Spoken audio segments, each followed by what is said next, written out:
Welcome back, horror fans, cinephiles, and giallo enthusiasts. This is Tanner Leeser, your host for all things giallo here on The King in Giallo.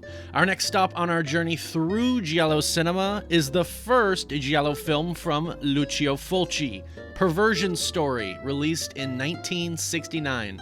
This video was originally an entire overview, review, and gialli tally, but I've been having some issues with YouTube this week, and so rather than not have this video be available to be seen by everybody, I decided to just cut out the overview and post that, and hopefully everything will get resolved with YouTube in the coming weeks, and you will be able to see the full review and gialli tally. My apologies for that. This video was made with the full review and gialli tally in mind, so rather than just re-edit and redub everything, it's just going to be the overview section, so just ignore anything that refers to the coming review.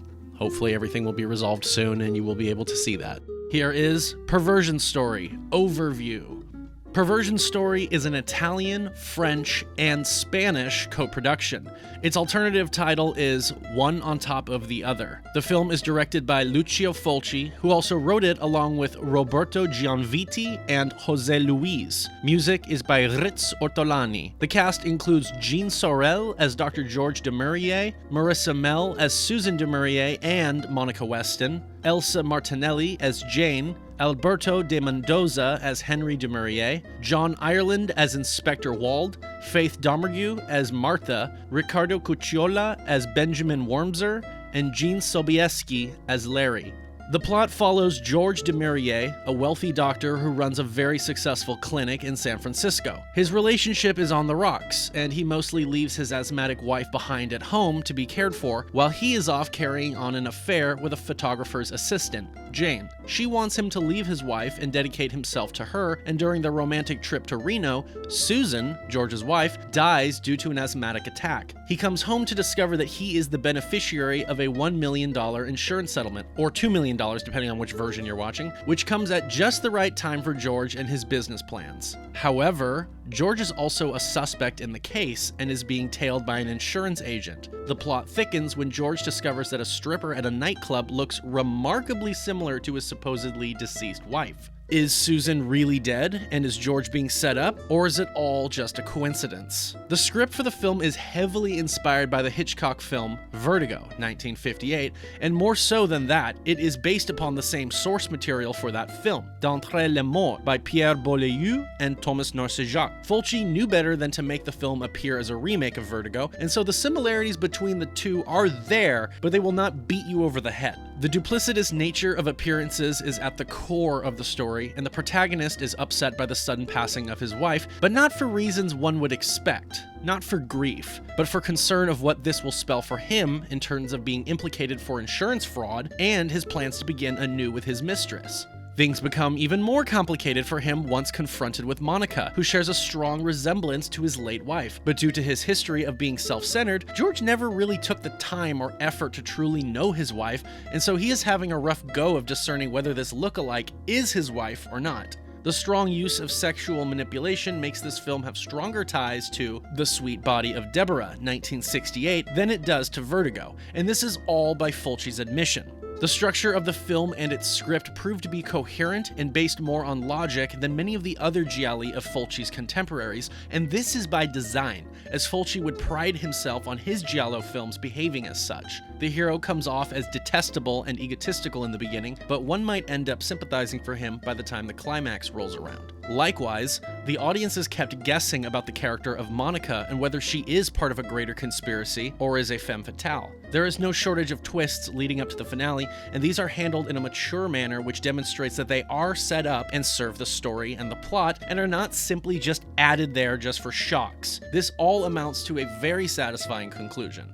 The direction is prime Fulci and has heavy use of stylistic shots which serve the theme and complement the dramatic narrative. Many of the techniques used here would be replicated in the coming decades by Brian De Palma. The production values are masterfully achieved thanks to the cinematographer Alejandro Ulloa, and the setting of San Francisco is brilliantly brought to life. The score works in tandem wonderfully with everything that is occurring visually. Ritz Ortolani was born in 1926, originally Rizziero, and began conducting for RAI Radio before scoring in 1954. He rose to fame on the film Mondo Cane, 1962, where he received his first of 2 Oscar nominations for the track More. His other film scores include The Virgin of Nuremberg, 1963, and Castle of Blood, 1964, both films by Antonio Margheriti, as well as Old Shatterhand, 1964, Day of Anger, 1967, and The Hunting Party, 1971, showcasing that he could make music for spaghetti westerns as well. Other films include Confessions of a Police Captain, 1971, A Polizioteschi by Damiano Damiani, and the infamous and highly controversial Cannibal Holocaust, 1980 by Ruggero Deodato. Other giallo credits of his include So Sweet, So Perverse, 1969, The Dead Are Alive, and Don't Torture a Duckling, both 1972, and Atrocious Tales of Love and Death, 1979. Most moviegoers will recognize his music from its usage in the films of Quentin Tarantino, including Kill Bill Volume 2, 2004, Inglourious Basterds, 2009, and Django Unchained, 2013.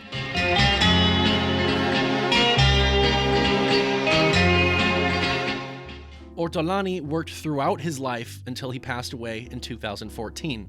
The cast is superb as well. Gene Sorel had already proved, and will continue to prove, that he is an expert at capturing the essence of the flawed and superficial male, most notably beforehand in The Sweet Body of Deborah, and later on in A Lizard in a Woman's Skin by Fulci, and The Double by Romolo Guerrieri, both of those 1971. Marissa Mell shows off not only her extraordinary body, but also her acting chops. She was born in 1939 in Austria and began in films in 1954. She appeared in Puzzle of the Red Orchid, 1962, A Krimi, French Dressing, 1964, and Casanova 70, 1965, by Marcello Monticelli. Mel was offered work in Hollywood, but she refused because she wanted to maintain control over her career. Her biggest role is arguably in Danger Diabolique, 1968, by Mario Bava, where, funny enough, if you'll recall from an earlier video, I mentioned that Gene Sorel was originally cast in that film back when it was going to be directed by Seth Holt in 1964.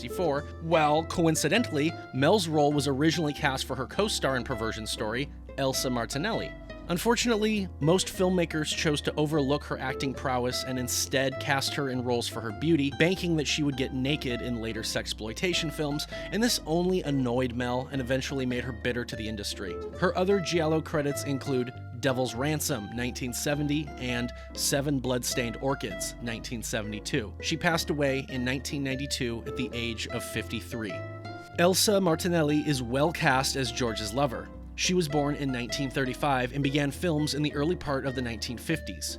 She was also beautiful and talented in acting, but she was able to land more lead roles because of her acting.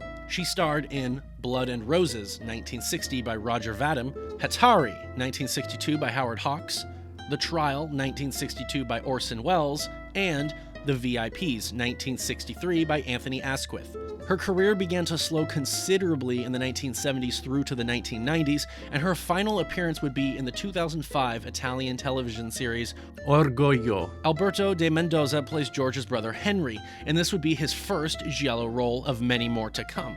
He was born in 1923 in Argentina and began as a child actor in the 1930s.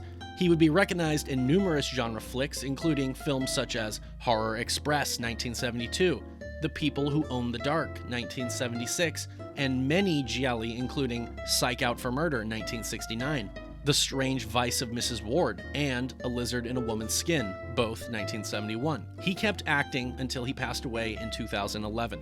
John Ireland was in The Insatiables, mentioned in the previous Forgotten Giallo Films entry, episode 11. Riccardo Cucciola won at Cannes for Best Actor for his role in Sacco and Vanzetti, 1971, by Giuliano Montaldo. He passed away in 1996. Lucio Fulci, the director, was born in 1927 in Rome. His career in film is a rather curious story. According to him, he began studying medicine, but a woman he was interested in had told him he should pursue films. Later, when she broke things off with him, apparently for being a broke medical student, Fulci endeavored to put all his chips into filmmaking to spite her. He started out as an assistant director and a screenwriter. During this time, he would form a close friendship with Stefano Vancina. Attempting to make a name for himself and step out from Stino's shadow, Fulci directed his first film, I Ladri, 1959. Despite starting out directing musicals and comedies, one film would showcase Fulci's ability to delve into much darker films.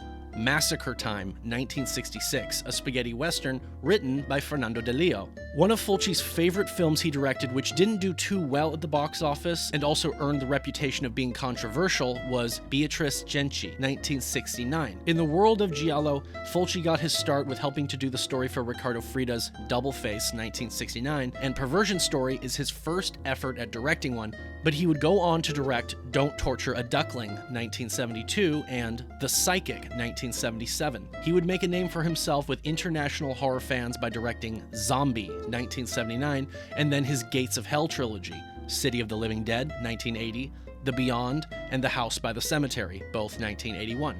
By now, Fulci had been associated with intense violence and extremely gory practical effects. This is highlighted in his next giallo, The New York Ripper, 1982, one of my personal favorites. This giallo would prove to be a bit too excessive for the average viewer, and after his next two films, Manhattan Baby and Conquest, both 1983, there were fears that Fulci might not have that it factor anymore. Unfortunately, Fulci would suffer with diabetes, which ate up a considerable amount of his finances and forced him to be unable to perform his job to the best of his abilities. Add this with the fact that his budgets were much smaller and his all-star team of collaborators and technicians were unavailable most of the time, and it becomes simple to see how and why Fulci's final films were not on par to the ones which established himself in the genre of Italian horror. Longtime rival Dario Argento attempted to kickstart a revival for Fulci by producing a remake of House of Wax, 1953, entitled The Wax Mask, but Fulci would not see the film through to the end as his battle with diabetes finally came to a tragic end in 1996. Like Hitchcock, Fulci frequently makes cameos in his films, and in Perversion Story, he can be seen playing an expert of handwriting. There are three well-known edits of this film. The uncut Italian version is called Una Sol'altra and is 108 minutes long. The English-speaking edit, commonly called One on Top of the Other, is 103 minutes with cuts made to the sex scenes. The French version, Perversion Story, runs 97 minutes long and mostly has cuts to some of the expositive scenes while retaining the sex scenes. The film would go on to be a precursor thematically to the films Basic Instinct, 1992, and Body of Evidence, 1993. But I digress. On to the review. Spoilers ahead for those of you who haven't yet seen the film. You've been warned. My prediction for the movie's Gialli Tally score. At the moment of writing this, I have not yet seen the film, but I imagine this film will score somewhere upward of 400 to 450 points. I predict there will be a lot of nudity, which will no doubt give a lot of points. Beyond this, I don't know what to expect. My other predictions for the film are that the doppelganger is just a coincidence, or perhaps she is working with someone else to drive George mad and help seize his money. I will say that despite my prediction, I am prepared for the doppelganger to be George's wife Susan all along because the tagline on my Blu-ray seems rather telling, implying that this was all a charade. Speaking of my Blu-ray copy, it too would not burn using my software I have. Other Blu-rays I have are still recognized, so I'm left to assume it is certain discs from certain distributors that don't want to be recognized by my software. The Blu-ray I have is the uncut version, but for this video I had to screen record the only stream of the movie which was available online, and it was the 97-minute French cut, which mostly made cuts to the expository scenes. Having now watched the movie, I can say that these cuts do not seem to totally hurt the movie at all, although I would rather have them in than the sex scenes. I will include the cut scenes in the review procured from me watching my Blu-ray on my TV, but I might not have video clips to support these. Next time on The King in Giallo will be the Forgotten Giallo film series, episode 12, 1969, part 3, and then the overview, review, and gialli tally for the 1969 proto-giallo, So Sweet, So Perverse, directed by Umberto Lenzi. Thank you all very much for your continued support. This is Tanner Lieser for The King in Giallo, and if nothing else, I'll see you next time.